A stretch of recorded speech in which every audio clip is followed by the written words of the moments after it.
एक बार एक माँ ने अपनी बेटी डोना को उसके जन्मदिन पर एक पुरानी सी गुड़िया का उपहार दिया।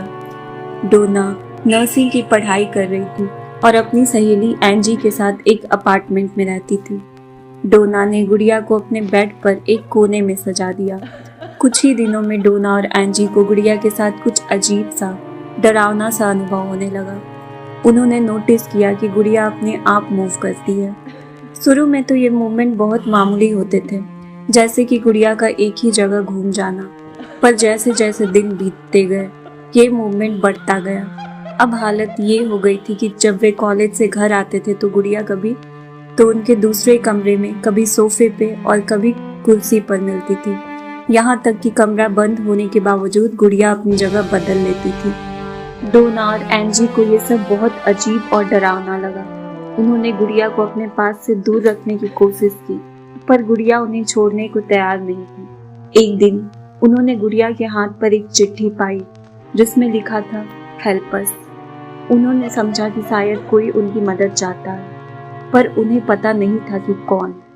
उन्होंने एक साइकिक से मिलने का फैसला किया जो उन्हें गुड़िया के बारे में एक हैरत अंगेज बात बताया।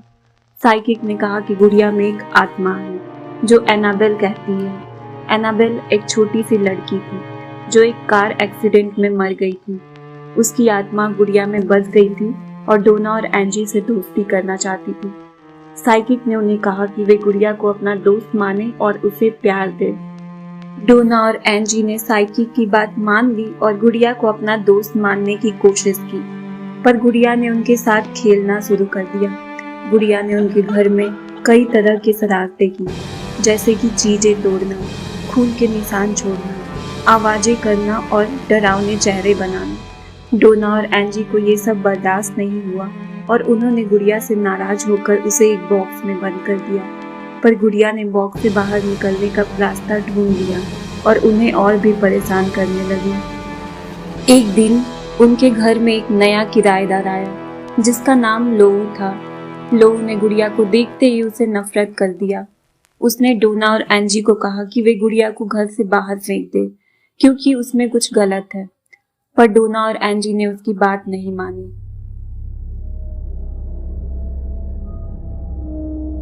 लोऊ ने गुड़िया से लड़ाई करने का फैसला किया और उसे बॉक्स में बंद कर दिया। पर रात को जब लोऊ सो रहा था तो गुड़िया ने उसके ऊपर हमला कर दिया। गुड़िया ने उसके गले पर पंजे मार दिए और उसके सीने पर कुछ लिख दिया। लोऊ ने चिल्लाकर डोना और एंजी को बुलाया।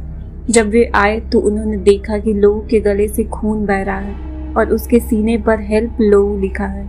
उन्होंने तुरंत गुड़िया को बॉक्स से बाहर निकाला और उसे आग में जला दिया। पर गुड़िया ने आसानी से हार नहीं मानी।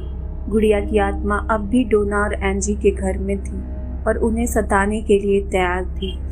उन्होंने एक पैरानॉर्मल इन्वेस्टिगेटर की मदद मांगी जो ईडी और लॉरेन थे। ईडी और लॉरेन ने गुड़िया के बारे में जांच की और पता लगाया कि गुड़िया में कोई आत्मा नहीं है बल्कि एक शैतानी शक्ति है जो एनाबेल का नाम लेकर उन्हें धोखा दे रही है।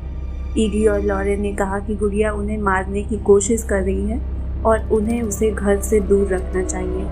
उन्होंने गुड़िया को अपने साथ ले जाने का ऑफर किया और उसे एक ग्लास बॉक्स में बंद कर दिया। उन्होंने बॉक्स पर लिखा warning, positively do not open. आज भी गुड़िया ईडी और लॉरेन के म्यूजियम में है जहां लोग उसे देखने आते हैं और उसे डर जाते हैं। तो दोस्तों, ये थी एनाबेल की कहानी। उम्मीद है कि आपको ये कहानी पसंद आई होगी।